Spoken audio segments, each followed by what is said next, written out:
अरे बच्चों, आप सभी का स्वागत है हमारे YouTube चैनल पे जिसका नाम है सनक फॉर फिजिक्स। और बच्चों, आज के लेक्चर में हम देखेंगे कि वनस पूरक की सहायता से दो द्विआधारी संख्याओं को कैसे घटाया जाता है।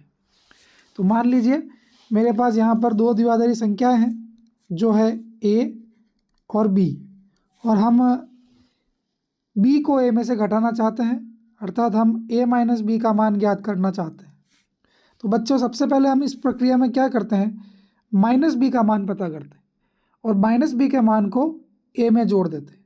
ठीक है, तो आपकी जो स्टेप नंबर 1 होगी यहाँ पर वो होगी कि आप माइनस बी का मान पता करेंगे। अब माइनस बी का मान कैसे पता करेंगे, तो माइनस बी जो होता है वो बच्चों होता है बी का 1s पूरक। जब आप बी का 1s पूरक ज्ञात करेंगे तो आपके पास जो बी का 1s पूरक ज्ञात करने पर जो द्विआधारी संख्या आएगी वो माइनस बी के बराबर होगी। अब स्टेप नंबर 2 में हम इस माइनस बी को यानी बी के 1s पूरक को ए में जोड़ देंगे, यानी हम ज्ञात करेंगे ए प्लस माइनस बी। तो आप देखेंगे कि ए प्लस माइनस बी जो है ये अपने आप में ए माइनस बी के बराबर है। ठीक है, तो स्टेप नंबर 2 में आपको बी का 1s पूरक इस ए में जोड़ देना है। अब स्टेप नंबर 3 सबसे इम्पोर्टेंट स्टेप है। इसमें आपको a प्लस माइनस बी जो कि आपकी स्टेप नंबर 2 थी, इसकी फाइनल कैरी पे ध्यान देना है। फाइनल कैरी मतलब जो हासिल आएगा, a प्लस माइनस बी यानी a को माइनस बी के साथ जोड़ने पर जो परिणाम आएगा उसके हासिल पे ध्यान देना है। अगर अंतिम परिणाम का हासिल, ठीक है,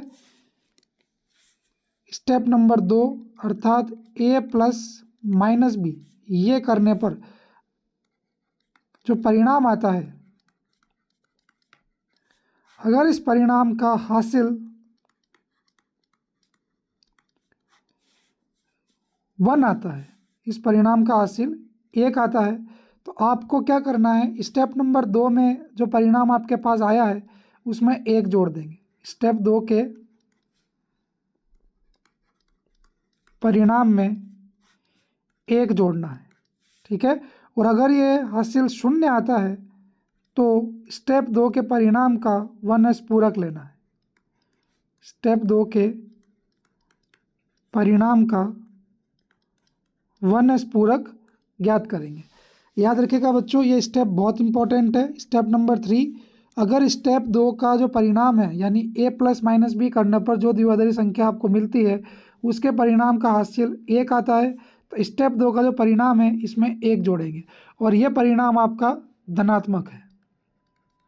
ठीक है, और यदि स्टेप 2 का जो हासिल है वो 0 आता है तो स्टेप 2 का जो परिणाम है वो ऋणात्मक है, और उसको धनात्मक बनाने के लिए आपको स्टेप 2 के परिणाम का 1s पूरक लेना पड़ेगा।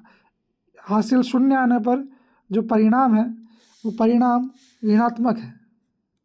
ठीक है, तो इस परिणाम को धनात्मक बनाने के लिए आपको इसका 1s पूरक लेना पड़ेगा। तो इस स्टेप का बहुत ध्यान रखना।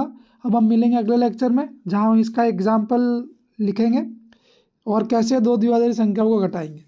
अगर ये लिखना चाहते हैं तो लिख लीजिए, और अगर डिटेल में स्टेप लिखना चाहते हैं तो वो ये रही, इसे लिख दीजिए कि जिस द्विआधारी संख्या को घटाना चाहते हैं उसका 1s पूरक ज्ञात करो। यहाँ पे हम b को घटाना चाहते थे तो हमने b का 1s पूरक ज्ञात किया और स्टेप 1 में प्राप्त 1s पूरक को दूसरी द्विआधारी संख्या में जोड़े। दूसरी द्विआधारी संख्या हमारी a थी, उसको हमने माइनस बी को a के साथ जोड़ दिया।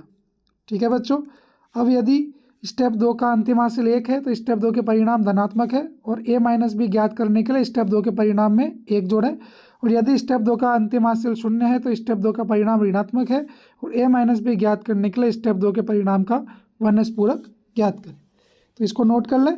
अब हम मिलेंगे अगले लेक्चर में जहाँ इसका एक एग्जाम्पल देखेंगे।